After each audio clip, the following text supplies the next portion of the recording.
નમસ્કાર મિત્રો, પીએનઆર ન્યૂઝમાં આપનું સ્વાગત છે। આજ રોજ ખેડા જિલ્લાના મધ્યસ્થ સહકારી બેંકના હરીશ પટેલ નામના કર્મચારી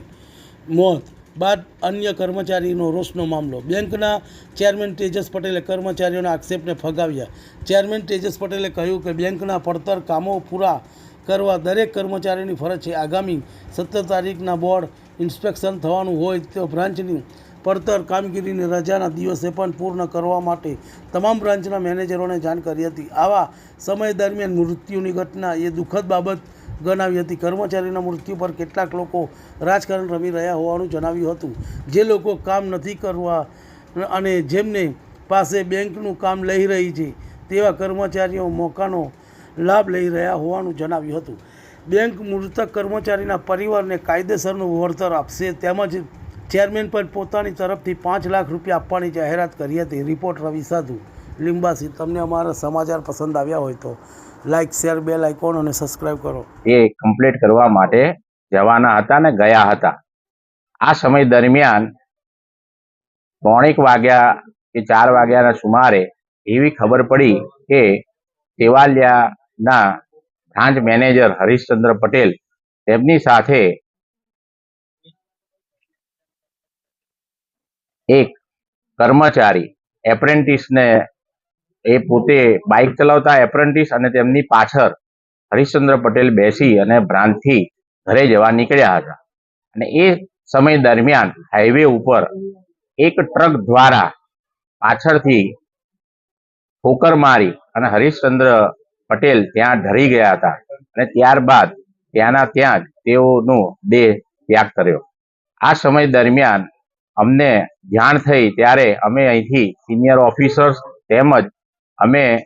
પોલીસ વિભાગના વડાને પણ જાણકારી આપી કે અમારા કર્મચારીને આવી દુઃખદ ઘટના બની છે અને વહેલામાં વહેલી જે કંઈ પ્રક્રિયા હોય એ પૂર્ણ થાય। અને એના ભાગરૂપે જ્યારે આ બધી જ કામગીરી પૂર્ણ થયા બાદ ત્યારે ત્યાં આગળ અમુક લોકો એટલે કે અમારી જ બેંકના જે 1-2 કર્મચારીઓ ઉપર ઇન્કવાયરી ચાલે છે, જેમના દ્વારા આ બેંકમાં ખૂબ મોટા પ્રમાણમાં જૂના સમયની અંદર બેદરકારી દાખવીને બેંકને નુકસાન થાય તેવા કૃત્ય કરેલ હતા। તેવા લોકોએ કે આવું રજાના દિવસે અમારા કર્મચારીઓને બોલાવીને જો આવો અમારું અસર થાય તો આવા ખોટા આક્ષેપો કરી અને અમારા સિનિયર ઓફિસરોને બોલતા હતા। આવી બાબત અમને બીજા દિવસે જ્યારે ન્યૂઝમાં આવ્યું ત્યારે અમે આ બધી વસ્તુને જોઈ અને આની અંદર બેંકના ઘણા ખરા કર્મચારીઓને શોક સભા અંતિમ વિધિની અંદર જોડાવાના હતા એટલે ત્યાં હતા। એ સમયે અમારા ડિરેક્ટરો પણ હતા અને ત્યાં આગળ આવા 10-15 જે કર્મચારીઓ જેમણે એમના પોતાના કાર્યકાળ દરમિયાન પોતાની બેદરકારીના કારણે ખૂબ મોટા એમપીએ અને ખૂબ મોટી મંડળીઓની અંદર ગરીબ ખેડૂતોના નાણાં સેક્રેટરીઓ તેમજ વ્યવસ્થાપક કમિટીઓ દ્વારા ઉચાપત કરેલ આવી તમામ કાર્યવાહી જેમની સામે ચાલુ થયેલ હતી તેવા લોકોએ ઉશ્કેરાટમાં આવી અને આપણને રજાના દિવસે આ મેનેજમેન્ટ આપણી જોડે કામ લે છે અને આપણે આ ના કરવું જોઈએ, ચેરમેન હટાવોના નારા આવી રીતના અમને અમુક વિડીયોની અંદર અમુક લોકો બોલતા એ જોયા અને ત્યારબાદ અમને ખબર પડી કે આ એ જ લોકો છે જેમની ઉપર આ મેનેજમેન્ટે કાર્યવાહી ચાલુ કરેલ છે, જેમનાથી કરોડો રૂપિયાનું બેંકને નુકસાન જાય તેવી પરિસ્થિતિનું નિર્માણ થયેલ હતું। જેથી આજે આ પ્રેસ નોટ બોલાય અને પ્રેસની અંદર કે બેંક ખરેખર કર્મચારીઓના હિતમાં છે। બેંકની કાર્ય પદ્ધતિ જ્યારથી અમે ચેરમેન બન્યા છે ત્યારથી આ બેંક 2500 કરોડના ટર્નઓવર સાથે 1.5 વર્ષના અંતે આજે 4000 કરોડે કામગીરી કરવા જઈ રહી છે। ત્યારે ડિજિટલ ક્રાંતિના ભાગરૂપે સરળતા રહે, લોકોને કર્મચારીને સારી રીતના શાંતિથી કામગીરી થાય, એર કન્ડિશન વ્યવસ્થાની અંદર બ્રાન્ચની અંદર કામગીરી થાય અને પોતે કાર્ય કુશળ રહે એ તમામ કાર્યવાહી બેંક દ્વારા થઈ રહી છે। આમાં કોઈ કર્મચારી ઉશ્કેરાઈ અને કોઈ બીજાના પ્રેશરમાં આવી અને પોતાના હિતનું રક્ષણ કરે એવી મારી આપના દ્વારા એક અપીલ છે। જે કોઈ લોકો આ મેનેજમેન્ટની કોઈ બાબતની અંદર એમને અસંતોષ હોય તો આજ દિન સુધી તેમણે કોઈ જાતનું પોતાની રીતના કે લેખિતમાં કોઈ નિવેદન આપેલ નથી। તો વહેલામાં વહેલું એમને કોઈ પણ જાતની પડતી તકલીફો હોય તો મેનેજમેન્ટ સુધી પ્રદર્શિત કરે, જેથી મેનેજમેન્ટ એમનો પરિવાર સમજી અને જે કંઈ તકલીફો હોય એને દૂર કરવાની કોશિશ કરવા માટેનું એ અપીલ કરું છું। અને આમાં જે પ્રમાણિક અને સારા અને સાચા જે કર્મચારી છે એમને આ બેંક હિતમાં કોઈ જ ખોટા રસ્તે ગયા વગર જે લોકો આની જે ડિફોલ્ટ જે કર્મચારીઓ છે જેમને કામ નથી કરવું એમની સાથે ના રહી અને બેંકની સાથે અને આ 1200 ગામનો જ્યારે વિકાસ કરવા જઈ રહી છે, આ બેંકની જે પરિસ્થિતિમાં છે સુધારો થઈ રહ્યો છે તેનો સાથ આપી અને બેંકના મેનેજમેન્ટ સાથે રહેવા હું તમને સર્વેને આ ન્યૂઝના માધ્યમથી અપીલ કરું છું. તેજસભાઈ, જે કર્મચારીની બેદરકારી છે, તો સામે કયા પ્રકારની કાર્યવાહી બેંક દ્વારા જે કોઈ કર્મચારીના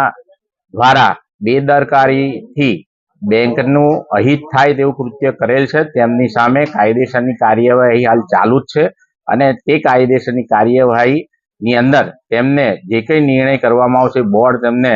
છૂટા કરવાના હશે તો છૂટા કરશે અથવા તો તેમની સાથે કોઈ પૈસા કે વ્યવહારથી એમણે જે નુકસાન કર્યું છે એ એમની જોથી વસૂલ લેવાના છે તો વસૂલ લેવામાં આવશે. મૃતકના પરિવારને બેંક કઈ રીતે મદદરૂપ થશે? મૃતકના પરિવારને બેંકના નિયમો મુજબ આવી રીતના એક્સિડન્ટથી કોઈને મૃત્યુ થયું હોય તો બેંક એના વારસદારને નોકરીએ કાયમી રાખવા માટે એક આવેદન કરે છે અને તેની સાથે સાથે હું પોતે પણ ચેરમેન તરીકે આ જે કરુણ ટીકા થઈ છે જ્યારે હરીશચંદ્ર પટેલના પોતાના જ કોઈ પરિવારમાં અન્ય કોઈ એમના પત્ની સિવાય અને એના બાળક સિવાય કોઈ ના હોય તો હું પોતે મારા સ્વખ ભંડોળમાંથી 5 લાખ રૂપિયા જાહેર કરું છું અને તેની સાથે બેંક તરફથી પણ લગભગ એને 30 લાખ રૂપિયા જેવું અનુદાન આ બેંક તરફથી તેમને મળવા પાત્ર છે જે ટૂંકા જ દિવસોની અંદર અમે તેમને પહોંચતું કરીશું. તો તેજસભાઈ, લાગે છે કે આ કોઈ ષડયંત્ર ઊભું કરવામાં આવી રહ્યું છે ચેરમેન હટાવવા માટે? ચોક્કસ આપ સર્વે જુઓ જ છો કે આટલું સરસ રીતના બેંકનું મેનેજમેન્ટ જ્યારે ગુજરાત અને ભારતની અંદર માનનીય સહકાર મંત્રી અમિતભાઈ શાહ સાહેબ પણ જો નિહાળી અને એનાથી પ્રભાવિત થયા હોય તો બેંક એના ખૂબ સારા પરિણામો તરફ જઈ રહી છે અને જે લોકો આ કરવામાં સક્ષમ નહોતા અને તેમને લોકોએ જ્યારે હટાયા તો એવા જ ઈસમો આ બેંકને નુકસાન કરવાની ધારણા રાખે છે, પરંતુ આજે અમારું બોર્ડ એકજૂટ